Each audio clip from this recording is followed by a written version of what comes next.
As we move into this new decade, the issues that we're dealing with, whether it's climate, whether it's inequality, whether it's threats to democracy, they're building on each other.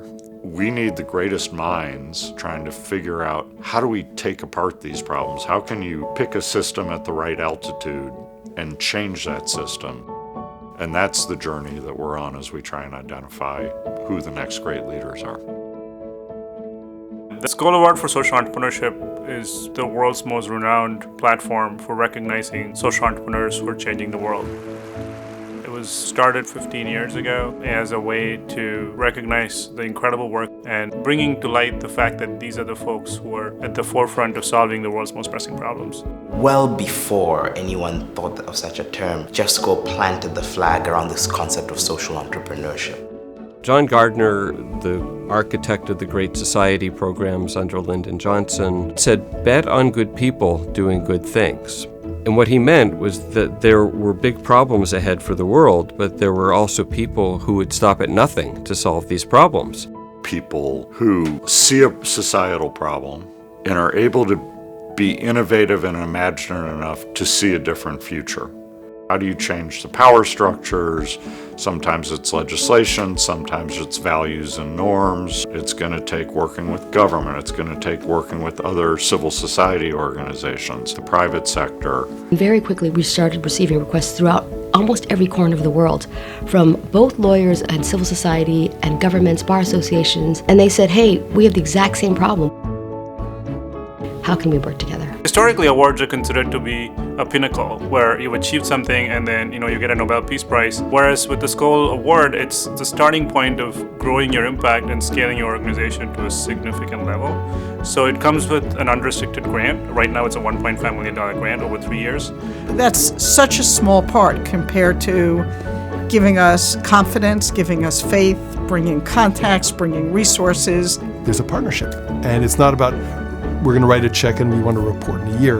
It's that we want to think through this together with you. That, we don't just bring money to bear here, but we have immense intelligence. It changed the life of my organization, the life of me personally. It changed the life of thousands and thousands of people in Afghanistan. It's a lifetime of having a community to journey with. Every year, we go through a process of screening thousands of applications and finally selecting a few select number of awardees who are a testimonial to the fact that this is a new leadership force that's solving the world's problems. The Skoll Foundation supports social entrepreneurs who offer innovative long-term solutions to the world's most pressing problems, like bringing new teaching methodologies to thousands of schools in India. Really looking at which are the worst areas, rural, tribal, remote areas, where the indicators for the girl child are the worst. And through a community ownership model, finding every single girl in those villages who's out of school. Sharing tools and resources with smallholder farmers so they can improve yields and access to market. Farmers are the majority of the world's poor. So when we build farmer productivity, we build income for a lot of really poor people, and I think that this is potentially one of the most cost-effective ways to end poverty in the world today. And strengthening healthcare systems for some of the world's most vulnerable people. The key answer to working with government is that you align your plan with their plan. I think a lot of the partners in this collaboration have done the same. They've put aside their brands, often have adapted their models, while keeping fundamental what matters most, the end aim of saving lives in remote rural communities. This can be just as powerful in tackling some of these problems as governments can be, as corporations can be, as pure philanthropy can be, and these are the folks who are best positioned to create that change. Imagine a world where we didn't have to be quite so afraid for ourselves or for our children. We can choose to live in that world.